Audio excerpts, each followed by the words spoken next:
Assalamualaikum warahmatullahi wabarakatuh. Perkenalkan, nama saya Nurul Lutfiyah. Saya berasal dari STIT Insan Kamil Bogor, jurusan Pendidikan Agama Islam. Pada kesempatan ini saya akan menjelaskan tentang dinamika Pancasila dari masa Orde Lama hingga era reformasi. Seperti yang kita telah ketahui bahwa Pancasila telah disepakati bersama oleh segenap bangsa Indonesia untuk menjadi dasar negara pada saat ditetapkannya oleh PPKI pada tanggal 18 Agustus 1945. Sebelumnya saya akan mengingatkan tentang makna Pancasila. Makna Pancasila itu yang pertama yaitu Pancasila sebagai dasar negara. Berarti Pancasila dijadikan dasar dalam penyelenggaraan negara. Dan yang kedua yaitu Pancasila sebagai pandangan hidup. Berarti Pancasila dijadikan pedoman bertingkah laku dalam kehidupan bermasyarakat, berbangsa, dan bernegara. Namun dalam perjalanannya, penerapan Pancasila beberapa kali mengalami pasang surut.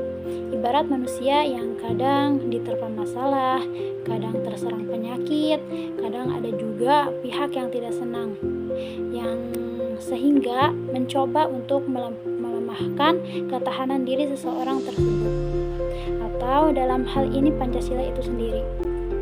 Di sini ada 3 masa penerapan Pancasila sebagai dasar negara. Yang pertama yaitu Orde Lama, yang kedua Orde Baru, dan yang terakhir yaitu Orde Reformasi.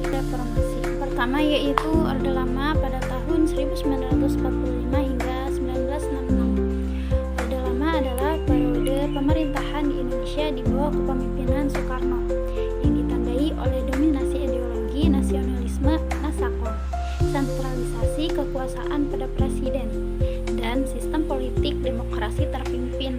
Kebijakan pada masa ini berfokus pada revolusi nasional dan pembebasan, namun sering diiringi ketidakstabilan ekonomi dan politik serta konflik internal.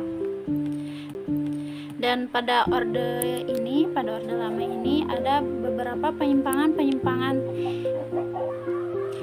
Penyimpangan yang pertama yaitu pengangkatan Presiden Soekarno sebagai presiden seumur hidup. Tentu saja hal ini menyalahi nilai Pancasila karena menimbulkan pemerintahan yang otoriter dan tidak demokratis. Dan yang peristiwa yang kedua yaitu gerakan 30 September 1965 atau sering disebut yaitu G30S PKI. Adalah satu peristiwa yang terjadi pada masa Orde Lama 1959 sampai 1966 yang mungkin paling diingat. G30S PKI merujuk pada peristiwa penculikan dan pembunuhan 6 jenderal angkatan darat serta seorang letnan ajudan. Yang ketiga yaitu ada Surat Perintah 11 Maret atau Super Semar. Peristiwa G30S PKI yang disusul oleh adanya Tritura membuat kondisi politik Indonesia terus bergejolak.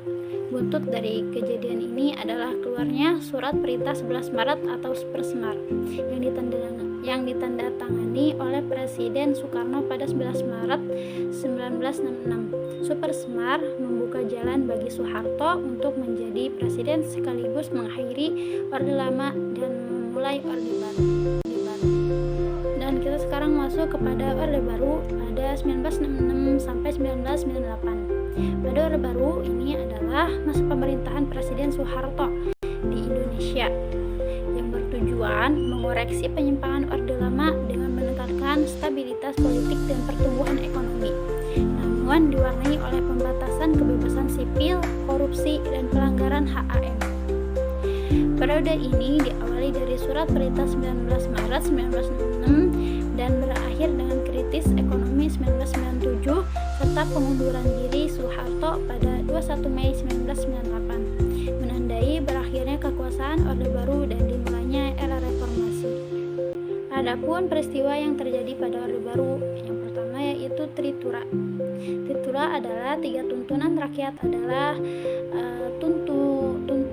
tuntutan yang tercetus lantaran adanya rasa tidak puas terhadap pemerintah yang kurang tegas dalam menangani PKI. Isi tuntutan ini adalah sebagai berikut. Ada yang pertama pertama, pembubaran PKI. Selanjutnya, pembersihan kabinet dari unsur-unsur G30S PKI dan penurunan harga dan perbaikan ekonomi. Dan yang kedua yaitu ada peristiwa pemilihan umum. Pemilihan umum pertama digelar pada era Orde Baru, tepatnya pada tanggal 5 Juli 1971. Pada saat itu, pemilu diikuti oleh beberapa partai politik seperti Golkar, PNI, NU, IPKI, PKRI, dan Buruh. Dan pada masa Orde Baru, Jenderal Presiden Soeharto melaksanakan Pancasila dan Undang-Undang Dasar Negara Republik Indonesia tahun 1945 secara murni dan konsekuen dalam setiap aspek kehidupan masyarakat Indonesia. Kelebihan pada masa Orde Baru yaitu yang pertama, stabilitas negara terjaga, yang kedua, pembangunan di segala bidang, dan yang ketiga, kemakmuran relatif merata. Dan pada masa Orde Baru ini, dan Presiden Soeharto mendapatkan gelar yaitu Bapak Pembangunan Indonesia. Dan kerusuhan selanjutnya yaitu ada di kerusuhan 1998. Kerusuhan ini diawali oleh kerusuhan di Medan yang menuntut adanya perubahan reformasi. Masyarakat menuntut Soeharto untuk mundur sebagai presiden. Kerusuhan pun meluas ke Gejayan, Yogyakarta, Surakarta, Bandung, dan Medan, termasuk Jakarta. Demo besar-besaran terjadi di depan kampus Trisakti pada 12 Mei 1998 hingga menewaskan 4 mahasiswa Universitas Trisakti. Kerusuhan 1998 menjadi awal mula runtuhnya masa pemerintahan Orde Baru. Presiden Soeharto pun menyatakan mundur dan meninggalkan jabatannya sebagai pemimpin negara, dan berakhirlah sistem pemerintahan Indonesia ke tangan presiden selanjutnya yaitu Orde Reformasi pada tahun 1998 sampai sekarang. Masa reformasi dimulai sejak turunnya Presiden Soeharto yang kemudian digantikan oleh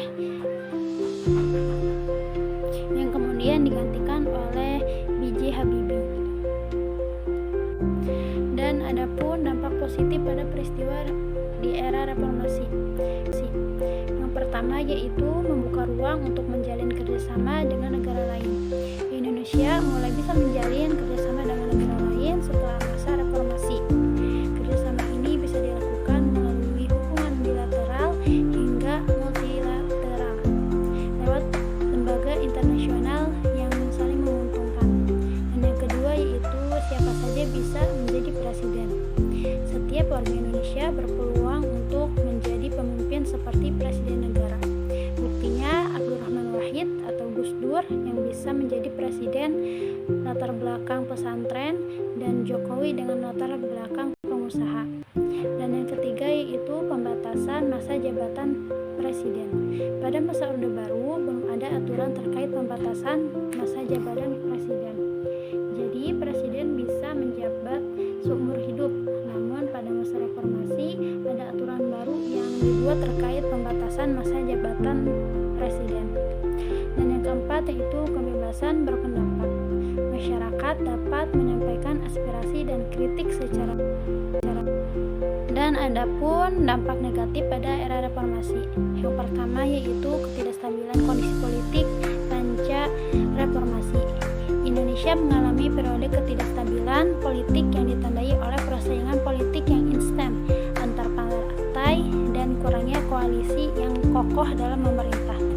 Dan yang kedua yaitu hutang negara semakin membesar.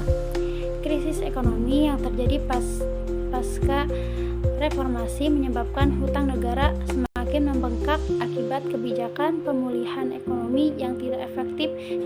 Dan yang ketiga yaitu kebebasan berpendapat yang tidak bertanggung jawab. Meskipun reformasi membawa kebebasan berekspresi yang lebih besar, namun juga menyebabkan munculnya penyebaran informasi yang tidak bertanggung jawab dan hoaks yang dapat memicu ketegangan sosial dan politik. Dan yang keempat yaitu munculnya ideologi asing. Di tengah arus globalisasi, munculnya ideologi asing yang tidak sejalan dengan nilai-nilai Pancasila.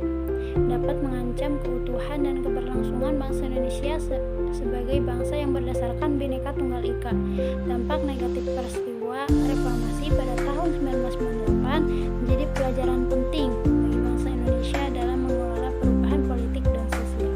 Dan kesimpulannya yaitu bahwa dalam kondisi apapun, bangsa Indonesia harus terus menjunjung tinggi Pancasila sebagai dasar negara dan pandangan hidup bangsa.